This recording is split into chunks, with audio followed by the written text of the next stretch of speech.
Welcome to the Awakening Women podcast. I'm your host, Leanne Oaten, and for almost a decade, I have been a transformation coach and therapist. This podcast is all about lifting the veil of consciousness and awakening to the truth. It is also about helping you to raise the bar in all areas of your life and relationships by starting with you. If you're ready to take back your personal power and reclaim your life, you have come to the right place. I'm so glad that you're here, so let's get started with today's episode. I'm feeling a little fired up about this particular topic, and it's something that I really have held back in sharing my feelings and views about, my beliefs based on my own personal life experiences from the perspective of a woman.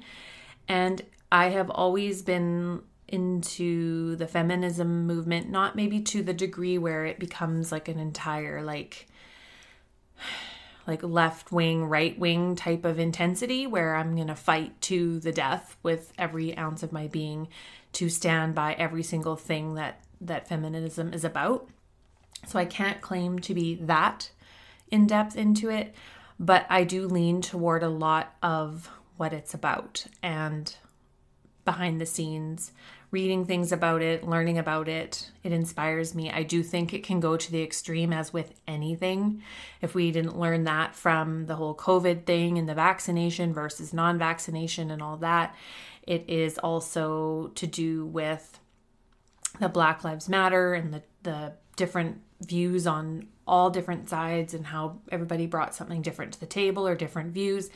This isn't different than any of that, because there's going to be those that agree with a lot of it, are really extreme into it. If anyone says anything that might be a different view against some of it, then they are attacked or ostracized, or they are completely just popping in quick. If you're loving this episode, please take a moment and hit the 5-star review and leave me a comment about how this episode or this show has most served you. This really helps to support the show, and I love reading your reviews. Cast to the side or attacked. So I'm not here to bring any of that type of energy, because I am of the belief that there is no black and white necessarily. I suppose there are in some cases when it comes to violence, when it comes to oppression, when it comes to abuse. There's black and white in that. But when it comes to beliefs, different ways of seeing things, types of religion, spiritual beliefs, whether you are feminism, anti-feminism, whether you are pro-life, pro-choice, there's just no end to sides that can be taken. So I want to just add that here before I get into what I'm going to get into today. If you are someone who really feels compelled to move into your power, to really stand in your femininity and what that means, to see where we as women have been oppressed by men, males, right? When we've been abused by men, when we have experienced negativity from the male species as women, then we move into this phase of healing where we will no longer stand for that. And so when I really am doing the work with women inside of my program and the cycle, this is for women who are in a toxic or narcissistic relationship that they can't seem to find their way out of or get clarity to figure out what to do in that, to develop the confidence to do what they need to do.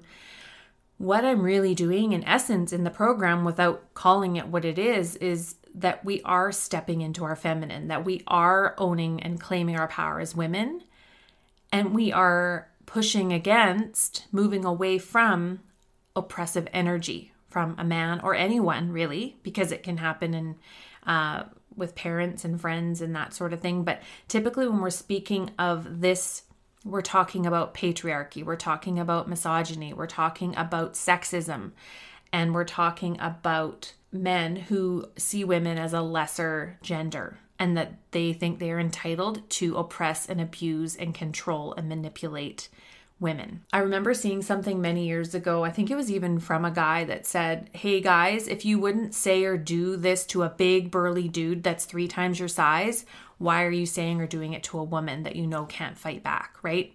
Or going, into even physical abuse. Would a smaller guy that has less muscle mass, knowing that this guy could pummel him, is he going to go up to him and try and smack him or hit him or say stupid shit, right? Probably not, I'm guessing.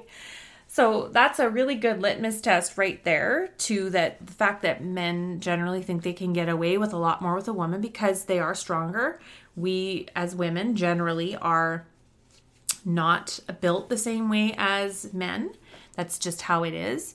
And we generally have more fear around men than men may have toward women. Men aren't probably worrying about going out hiking somewhere in the dark and a woman coming out from in the bushes to attack them, right? So we generally, and evolution wise, we are looking to have men be a protector, right? And I'm of that belief. Like, I want to feel protected by a man that I'm with, not threatened by or unsafe with.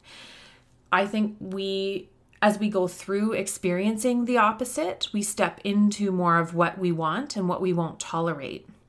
And it is stepping into and claiming that, yes, I'm not saying that I need to be saved or rescued, or that I'm not going to reciprocate and take care of a man that I might be with, that I'm not going to nurture and do things to care in reciprocation. Of course not. So any guy that's got a problem with hearing, like, here's how you need to take care of your woman, and they immediately get defensive, that's not what it's about. That is just for women. You hear that all the time. The guys will be in the comments just losing their shit, like, what about us? What about us? But generally, women are the ones that are giving and giving to a fault, right? Maybe there are outliers. There are women who are not. There are women who are takers too. Of course there are. But generally speaking, I think I can say with fair certainty that women are the givers and the nurturers. I've seen this for over a decade now, experienced with working with women in a counseling and coaching practice, first counseling, now coaching, working with women in groups. And I still do one-to-one, but generally, like, over the last 6 years, I've been very much immersed in awakening women. So very much working with women in these types of relationships. I also have my own personal history and experience with it. So you develop this sense of an inner fire. And I think we have to be careful too, that we're not too far into, standing in our beliefs to the point where we're trying to prove the other sex wrong. I think that can go the other way. So this is why I'm being really careful in how I'm saying what I'm saying. I want to be able to stand behind what I'm saying. I don't share, write, or speak about anything that I don't fully believe myself. So as I learn and as I develop my own views and stances and things, I share them. And they're mine. So you may not agree with them all, right? And that's okay. I don't expect everybody to agree with my stance, just as I'm not going to agree with everybody else's stances and things. It's just how it is. So I'm sharing my perspective here on all of this feminism stuff, and I'm going to be sharing more about it. I realize that I have been holding back and not sharing enough about that, but it's been a huge part of my healing journey, is stepping into what it is that we as women want from a man. Like, if we're in a relationship, there needs to be some kind of benefit to that. Yes, for both. But as soon as a man comes in and says, hey, you're saying that women need to be protected and women need to be nurtured and women want to be led. Well, what about men? Men want the same things. As soon as a guy comes in and says that right there is the fucking problem, right? Because we're not saying that no, it shouldn't be reciprocated. What we're saying is that generally speaking, women are providing all of those things. They're not getting it back from their man. They are the one that is in their masculine leading the entire fucking relationship. They are the ones that are making up for a lazy ass dude that won't do anything to help out around the house or with the kids or pick up after their own damn selves. We are the ones that are nurturing. We are the ones that are looking after everything. We're too much in our masculine. When we want a guy that, yes, we want to be provided for, we will provide as well, whether it's monetary or we provide in the home, we are providing. But it is evolution speaking, men are the hunter-gatherers. They are the ones going out to put themselves in danger to provide for their women and children, right? They're out there to protect their women and children. That's how it should be. But when we are experiencing abuse with women and children, the men have gone crazy, right? They're nuts. If they are going after and abusing women and by proxy their children, whether that's through their children witnessing abuse toward the mother or the children are being abused themselves, it's fucked up and it's evil, and there is really no excuse for it. Yes, we have damaged people on this earth that turn into abusers. Yes. Are those abusers taking ownership of their shit? No. Do some of us here on this planet, can we look back and say, yeah, I've been abused, I've been neglected, I've had a lot of trauma, but I'm choosing to go to therapy for the rest of my life, basically in and out, to deal with the stuff that comes up so I'm not throwing it onto other people around me. So of course we need to take ownership. We're not here saying you men need to go to therapy, we're going to sit here and not work on ourselves. No, that's not what's happening. At least from where I can see it, women are the ones going to therapy, getting coaching, working on themselves, reading books, trying to better themselves, while the dudes there going, you're the problem. What are you flipping out about? You always have some problem. And what about you? When we're going, hey, I'm here to say I'm taking ownership. You are not taking ownership. You are not working on things. You are not going to therapy. That's the difference. So I'm not here to say that women shouldn't step up and do their part and do their role and be nurturing, be supportive, all of those things. I'm speaking on behalf of the women who are doing all those things and they have a lazy ass partner that is not even stepping up to the plate partially. That they're actually adding to the women's workload. Not just the workload around the house, but the emotional labor. If you ask most men, they're not the ones booking dental appointments and booking physio appointments for their kid that has an ankle that's hurting. They're not the ones making counseling appointments and taking them to the appointments and doctor's appointments and all of the things that are involved in the care of children. Sure, some men might be. So again, I'm not saying there aren't some men. But the majority, I will say, the majority of marriages and relationships, this is not happening. And if there is the situation where the woman is at home with the kids primarily, maybe she works part-time, maybe she's got side jobs or she's entrepreneurial, but she is still fully responsible for the most part for the household because the man is going out earning the money to pay for most of the household or all of it. That doesn't mean that the guy comes home and gets to put his feet up if the work's not done. And he doesn't get to come home and say, oh, what have you done all day? And you need to do a better job here or there. This house needs to be kept better. Oh my God, the garbage is full. Can't you keep up with this stuff? No, that is, hey, you have no fucking idea what I've done all day today and I'm exhausted. And then I have to deal with your shit when you come home on top of it. So a healthy dynamic, I think, would be that the guy is exhausted from coming home from work. Granted, some guys work in a field where they are high pressure or they're working outside in the elements, they're doing manual physical labor, or even if they're not, they may have their own stressors working in an office position. Sure, we can say, I get that. You have different pressures that we don't understand. But that goes the other way where a guy doesn't understand what it's like to be at home with little children all day long, what that's like. A lot of them can't even handle an hour and they're cracking up, right? So it is about both people going, okay, I see you, you see me, we see each other, we have our own challenges. How can I support you and you can support me in this role as a mother? I can support you in your role that you're doing and we're both feeding each other. That to me would be a partnership.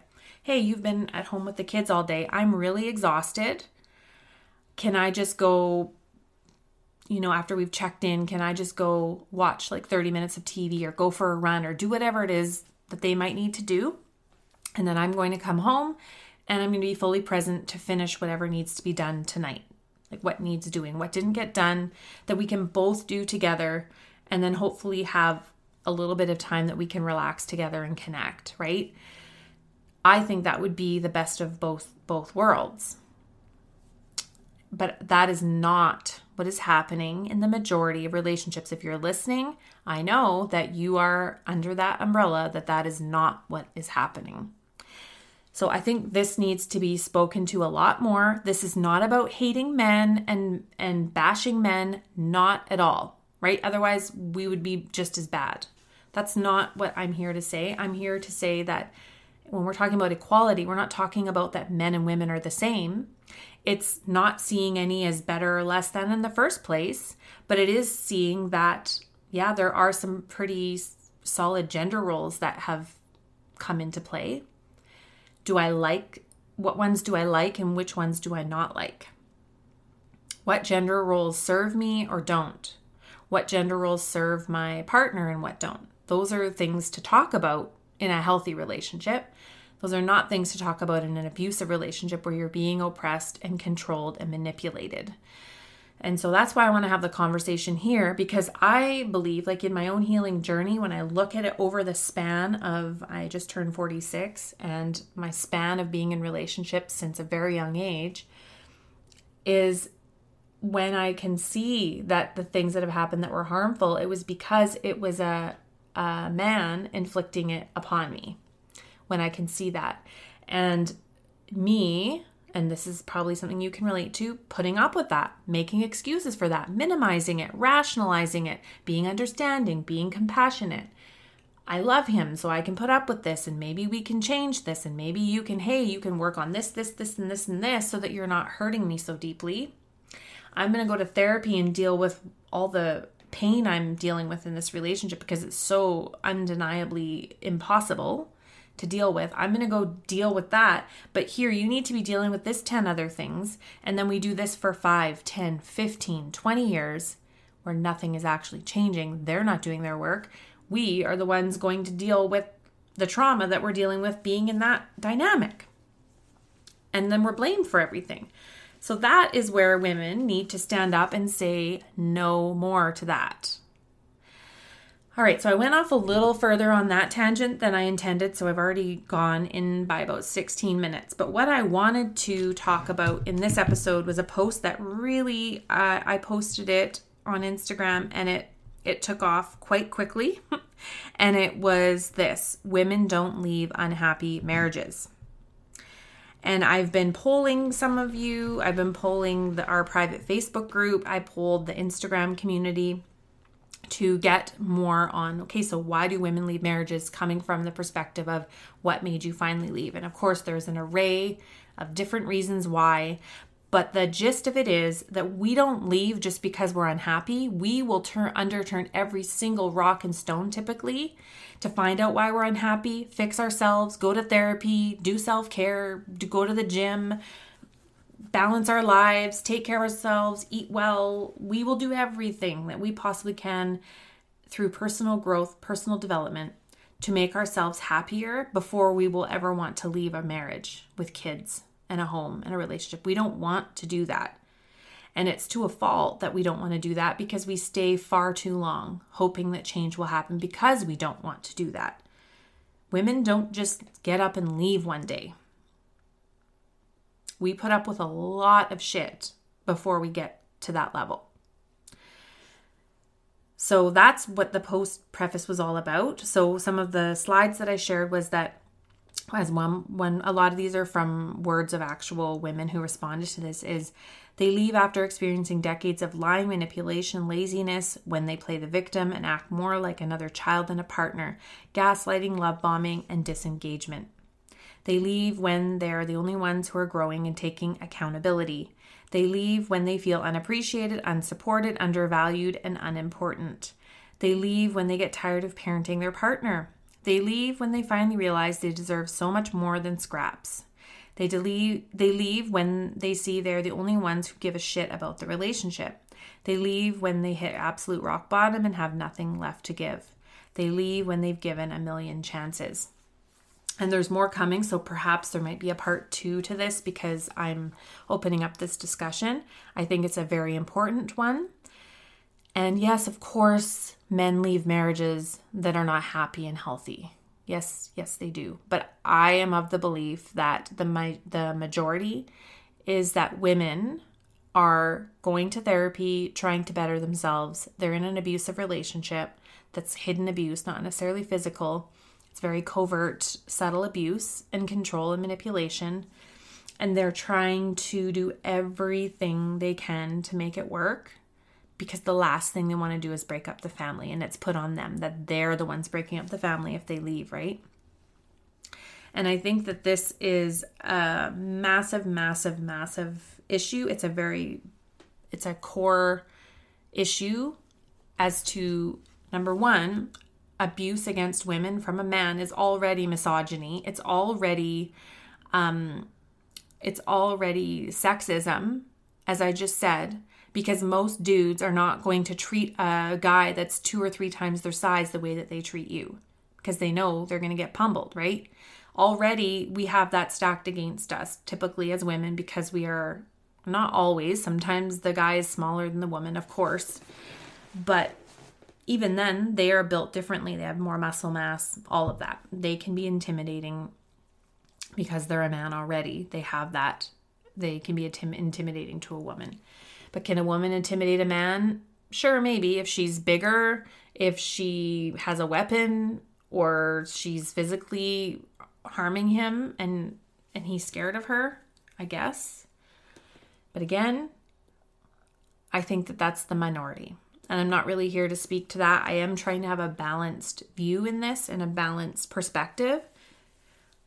But I think a huge part of the problem in this is men who are not willing to have the conversation, that are not willing to see where they're being sexist, where they're feeding into the patriarchy, and they are oppressing women with the not all men do that, not all men are like that, so I'm going to get defensive because I see this as being a post that's about me, when maybe I am doing some of these things, or I have, and it's uncomfortable for me to see that. I don't want to see that.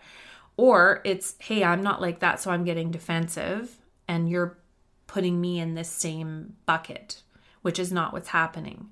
So what the men that are saying, hey, I'm not doing this, need to actually be doing is supporting the women who are trying to spread this message that, yes, not all men are like that. And I, as a man, if I'm a man, I'm going to make sure that I educate myself in this, so I'm not doing this. I do not want to be in that bucket. So much so that if I hear another man talking in a way that's sexist or something derogatory against women, I'm going to say something. I'm not going to laugh and join in that conversation.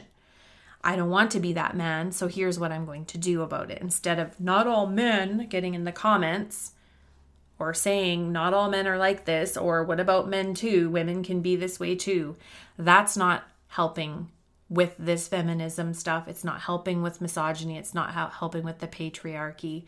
It's not helping with any of that.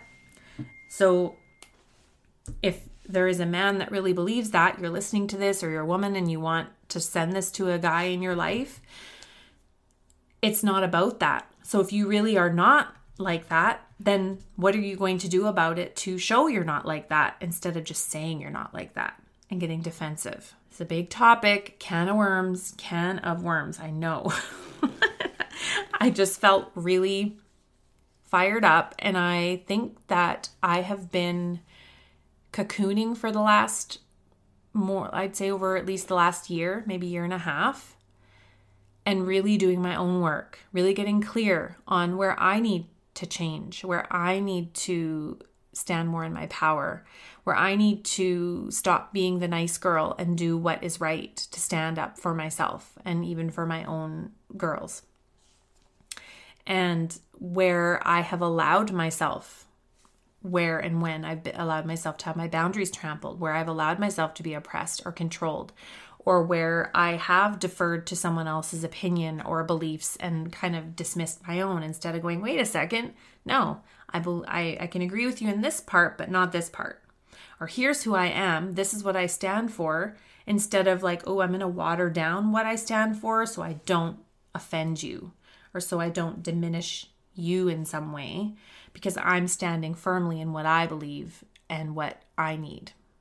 Not doing that anymore. And that is what I guide women to be doing and not doing, is you stand in what it is that you believe and you don't back down from that. That doesn't mean we're not open to other views. We're not open to hearing from other guys' views. Of course not.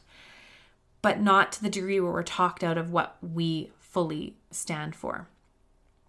So I hope that this inspired you, or maybe just gave you a little kick in the rear to look at where we as women are feeding into this, right? Where are we feeding into that women are a lesser sex, a lesser gender, that we don't know as much, that we don't make as good of decisions, or is there certain things that maybe we're less capable of doing than a man? Yes, probably. And that goes both ways. Does that mean that we can't do most things that a man can do? No, probably we can. We maybe don't want to. Are there things that I can do that might be better suited for a guy? Sure. Do I want to do everything a guy can do? No. That's really what it comes down to, right? It's like, what do I want? We're speaking of intimate relationships. What role do I want a man that I'm with to fill? And what is he looking for me to fill? And does that match? So if you are in a relationship, that's where to start, is like, what is it that I actually want? Like, what are my needs?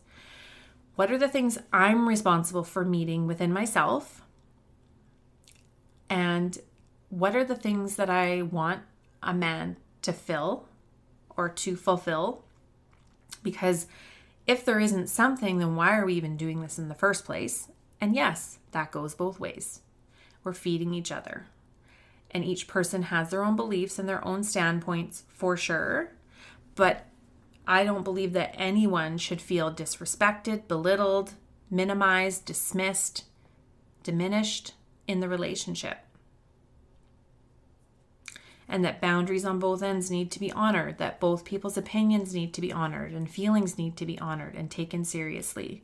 And to be able to have actual adult conversations about gender roles and roles in the home, roles in the relationship, roles as parents. What is each person going to fulfill? And what does that look like? What does the balance look like? And these conversations are not happening in toxic, narcissistic relationships. What's actually happening is women are feeling like complete failures, that they're not doing enough and they're not doing it fast enough, they're not doing good enough. Meanwhile, the other person is making more work for them, telling them they're not doing a good enough job keeping up. So I'm going to end there, and there will be more to come on these topics as I feel inspired to share them. If you are listening to this on May, where are we? It's May 8th today. I'm going to be teaching a series of live Should I Stay or Should I Go classes, where I'm hopping on live to teach it, opening up for Q&A. These are not going to be recorded. They're live only. So if you're wanting to partake in one of those classes, make sure that you head to the link in the show notes and register for the next upcoming class out of the series. And I will see you in class in the next session. All right, thanks so much for tuning into this episode of the Awakening Women podcast. If you love this show and it has served you and helped you on your journey, please take a moment right now and leave a rating and review in iTunes and Spotify. If you'd like more daily content, videos, and inspiration, come on over and join me at Awakening Women Support Official over on Instagram, where we can connect and you can continue your transformation and growth journey. And I'll see you online. Take care.